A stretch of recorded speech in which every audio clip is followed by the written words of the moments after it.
ভারতবর্ষ থেকেও বিভিন্ন intelligent agency, সাবেক কূটনৈতিক, তারা জুলাইয়ের 15 তারিখের পর থেকে এটা বলা শুরু করেছিলেন মিডিয়াতে, এবং ভারতীয় অনেক গণমাধ্যমই তখন এই বিষয়ে আলোচনা করছিলেন বা তাদের মন্তব্য দিচ্ছিলেন যে বাংলাদেশের এই আন্দোলনটি কোনোভাবেই ছাত্র আন্দোলন নয়, এটি জঙ্গি আন্দোলন। আসলে আমেরিকা মূলত এই আন্দোলনের মাস্টার মাইন্ড, তারা এটা অ্যারেঞ্জ করেছে। আমেরিকা মূলত এই আন্দোলনটি অ্যারেঞ্জ করেছে। তারা তাদের এর থেকে তাদের যে বিষয়টি এই পডকাস্টে যেটি দেখানো হলো স্ক্রিনে, যেটি যে পডকাস্টটি থেকে আমরা যেটি জানতে পেরেছি, এটি এই ষড়যন্ত্রটি মূলত হঠাৎ করে শুরু হয়নি। 2013 সালে বাংলাদেশ আওয়ামী লীগের নেতৃত্বাধীন সরকার অর্থাৎ শেখ হাসিনা টানা দ্বিতীয়বারের মতো প্রধানমন্ত্রী হওয়ার পরই আমেরিকার পক্ষ থেকে তাকে বিভিন্ন ধরনের প্রস্তাব দেওয়া হয়। তার মধ্যে উল্লেখযোগ্য একটি প্রস্তাব হলো সেন্ট মার্টিন দ্বীপ, যেখানে মানে বাংলাদেশের একটি আইল্যান্ড, যে আইল্যান্ডটি তাদেরকে দিয়ে দেওয়ার জন্য, এবং তারা সেখানে সামরিক ঘাঁটি গড়ার প্রস্তাব দেয়, এবং শেখ হাসিনা সেই প্রস্তাব প্রত্যাখ্যান করে শুরু থেকেই, এবং তা নিয়ে কিন্তু উনি নানা সময় নানাবিধ কথাবার্তা বলেছেন। তারই ধারাবাহিকতায় 2018 সালে সেই বিরতির ধারাবাহিকতায় নির্বাচনের মাধ্যমে শেখ হাসিনাকে পরাজিত করার জন্য আমেরিকা একটা বড় ধরনের কনস্পিরেসি কিন্তু সেদিন করেছিল। সেই কনস্পিরেসিটা বুঝতে পেরে শেখ হাসিনা তার দল সেই সময় সাবধানতা অবলম্বন করায় 2018 সালে এই আন্দোলনে তারা সফলতা পায়নি। ইভেন ওই সময় তারা কিন্তু এই ছাত্র আন্দোলনের প্রথম পার্ট, ছাত্র আন্দোলনটি তো হয়েছিল কোটা সংস্কারের নামে প্রথমে, এই কোটা সংস্কার আন্দোলনটি কিন্তু 2018 সালে শুরু করেছিল তারা।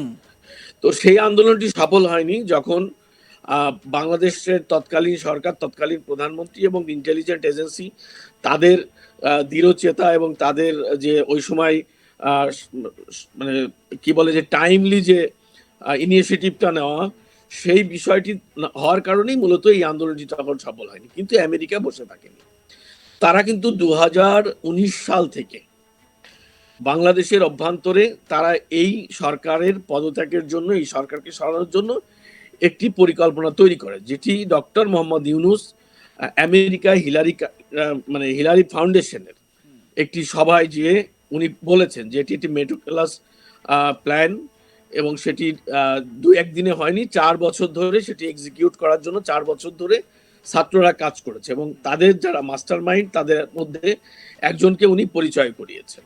ইভেন এই যে আন্দোলন 2024 যে আন্দোলন, জুলাই আগস্ট আন্দোলন, সেই আন্দোলনের আগে বাংলাদেশের শিল্পী, সাংবাদিক, সাহিত্যিক, কবি, আমলা, পুলিশ বাহিনীর ভিতরের লোক, সেনাবাহিনীর লোক, তারা নানাভাবে ক্যাপচার করে।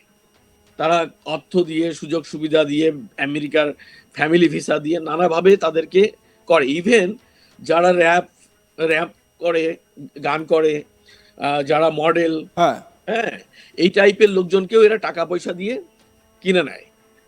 এটা কিন্তু এই পডকাস্ট থেকেও আমরা শুনলাম, এই যে এখন যে পডকাস্টটি প্রচারিত হলো।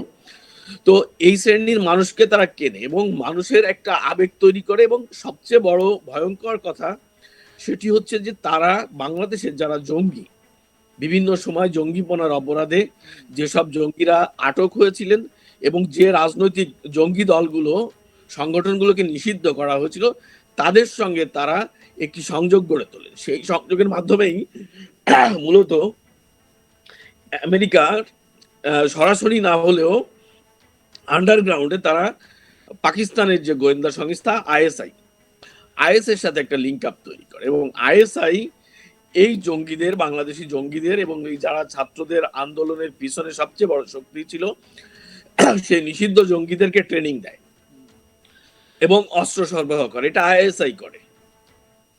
তো সেই অস্ত্রশস্ত্র এবং আমেরিকার মেইনলি এটা ছিল আমেরিকার টাকা, প্ল্যানিং, এক্সিকিউট করেছে আইএসআই। তাদের বাংলাদেশের যারা প্রতিনিধি জঙ্গি সংগঠনগুলো যারা জঙ্গিপনা বাংলাদেশে করে, সেই আইএসআই এর এজেন্ট যারা, তাদেরকে দিয়ে মূলত এই কাজটি করা হচ্ছে। তার প্রমাণ হিসেবে আমি বলতে পারি হ্যাঁ সেটি হলো যে 5 আগস্ট যখন শেখ হাসিনা দেশ ছেড়ে চলে যান ভারতে, হ্যাঁ তার 24 ঘন্টার মধ্যে প্রায় 400 চিহ্নিত জঙ্গিকে, যারা বিভিন্ন জেলখানায় আটক ছিল, তাদেরকে ছেড়ে দেওয়া হয় মুক্তি বিভিন্ন দেওয়া হয়, হ্যাঁ। জেলখানায়।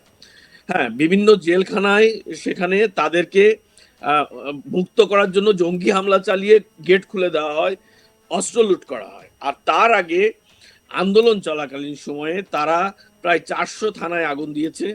তারা প্রায় 3000 পুলিশ সদস্যকে তারা হত্যা করেছে। এরপরে বিভিন্ন স্থাপনা, বিশেষ করে প্রচার মাধ্যম, টেলিভিশন চ্যানেল, বাংলাদেশের রাষ্ট্রীয় টেলিভিশন বাংলাদেশ টেলিভিশন যেটি, এরপরে পদ্মা, সরি পদ্মা বলছি, আমাদের মেট্রো রেল পুড়িয়ে দেওয়া হচ্ছে। আমাদের সেতু ভবন, যেটা পদ্মা সেতুর নিয়ন্ত্রণ করা হয় যে ভবন থেকে, শহীদুল্লাহ, একটা জিনিস দেখুন, পাকিস্তানের যে ইন্টারেস্ট সেটা বোঝা যায়। পাকিস্তান বিভিন্ন সময় মানে এই যে ধানমন্ডির বাড়ি যে ডেমোলিশ করা হলো, সেই সময় ডিফেন্স পাকিস্তানের সময় তরফ থেকে কি পোস্ট করা হয়েছে আমরা দেখেছি। বলা হচ্ছে যে বিপ্লবীরা তারা ভারতের সঙ্গে হাত মিলিয়ে ষড়যন্ত্রকারী শেখ মুজিবের বাড়ি ভেঙে দেওয়া হয়েছে, যে বাড়ি থেকে ষড়যন্ত্র হয়েছিল সেটা ডেমোলিশ করা হয়েছে, এই সমস্ত বলছে। পাকিস্তানের ইন্টারেস্টটা বোঝা যায়। আমেরিকার যে ইন্টারেস্ট, সেই ইন্টারেস্টটা নিয়ে কিন্তু বেশ কিছু প্রশ্ন থেকে যায়। আমরা এর পরের যে পর্বে আসব, যে পর্বে আপনাদের দেখাবো এই মাইক ভেঞ্জের আরও বেশ কিছু বক্তব্য, যেখানে মাইক ভেঞ্জ বলছেন হিলারি ক্লিন্টন যে সময় সেক্রেটারি অফ স্টেট ছিলেন, মানে স্টেট ডিপার্টমেন্টের সেক্রেটারি ছিলেন, তিনি কিভাবে ভয় দেখিয়েছিলেন শেখ হাসিনাকে, তার ছেলেকে কিভাবে তিনি শেষ করে দেবেন বা তার ছেলেকে নিয়ে ভয় দেখিয়েছিলেন শেখ হাসিনাকে, সেই প্রসঙ্গটায় দেখুন পরের পর্বে।